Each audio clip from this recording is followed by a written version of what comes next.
Hello अनि नमस्ते सबैजनालाई। आज हामी यो भिडियोमा ब्रिटिश आर्मीको रिक्रुटमेन्ट प्रोसेस र ब्रिटिश आर्मीको सैन्य पदमा कसरी भर्ती भिड्ने नेपालबाट त्यो हेर्नेछौँ। सो तपाईँ भिड्नुभन्दा अगाडि चाहिँ तपाईँ 18 देखि 21 वर्ष हुनुपर्छ। 18 पुरा भएर 21 चाहिँ ननागेको हुनुपर्छ। र त्यसपछि तपाईँको एजुकेसनमा चाहिँ 8 कक्षा पास गरेर मिल्दैन। तपाईँले एसई तपाईँको क्लास 10 चाहिँ पास गरेकै हुनुपर्छ।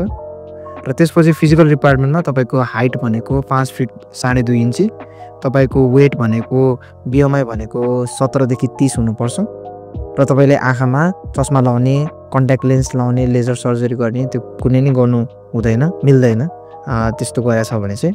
र तपाईँको दाँतको केसमा चाहिँ 2टा भन्दा बढी फल्ट चाहिँ लिँदैन। सो यति क्राइटेरिया तपाईँले पार गर्नुभएको छ भने तपाईँले भिड्न पाउनुहुन्छ। तपाईँले चाहिँ आफ्नो सेलेक्सन देखाउन सक्नुहुन्छ तपाईँले आफ्नो जिल्ला बमोजिम।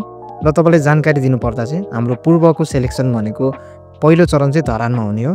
त्यसपछि पश्चिमको चाहिँ पोखरामा हुन्छ र सुदूरपश्चिमको चाहिँ सुर्खेतमा हुन्छ। र फेज 1 जानुभन्दा अगाडि तपाईँले अनलाइन रेजिस्ट्रेसन नि कम्प्लिट गर्नुपर्छ।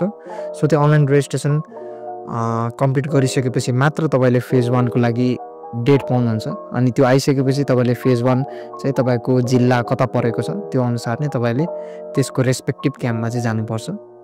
सो तपाईँले क्याम्पमा गइसकेपछि तपाईँको यही क्राइटेरिया पुरा हुनुपर्छ। उमेर, एजुकेसन साथसाथै फिजिकल रिक्वायरमेन्ट पुरा भयो भने तपाईँले बेसिकली चाहिँ भिड्न पाउनुहुन्छ। सो त्यो भिड्ने क्रममा चाहिँ अब के हुन्छ त्यसको एक्जामिनेसन त्यसको सबै हाम्रो च्यानलमा सबै भिडियोहरू छ। सो तपाईँले हाम्रो च्यानललाई सब्सक्राइब गरिदिनु होला। त्यहाँ गएर तपाईँले हरेक जानकारी पाउन सक्नुहुन्छ। फेज 1 मा के हुन्छ, फेज 2 मा के हुन्छ, फेज 3 मा के हुन्छ, इन्टरभ्यूमा कस्तो क्वेसन सोधिन्छ त्यो सबै हामीले विगत 2-3 सालदेखि बनाउँदै आएका छौँ। सो तपाईँले त्यसमा गएर मजाले इन्फर्मेसन लिन सक्नुहुन्छ। र तपाईँले जानकारी दिँदा हाम्रो सेन्टरमा पनि अहिले एडमिसन खोलिसकेको छ। ब्रिटिस आर्मी र सिङ्गापुर पुलिसको लागि होस्टेलको साथसाथै सुविधा भएर हाम्रोमा एडमिसन खोलिसकेको छ। र तपाईँले चाँडै जोइन गर्नुभयो भने तपाईँले 25% को अफ पनि चलिरहेको छ। सो तपाईँलाई अर्को वर्षको लागि ब्रिटिस आर्मी अथवा सिङ्गापुर पुलिसमा भिड्न चाहँदै हुनुहुन्छ, +2 पास अथवा क्लास 10 पास गरेर तपाईँ बस्नुभएको छ भने तपाईँलाई एकदमै स्वागत छ। तपाईँले स्क्रिनमा दिएको नम्बरमा हामीलाई डाइरेक्ट कल गर्न सक्नुहुन्छ।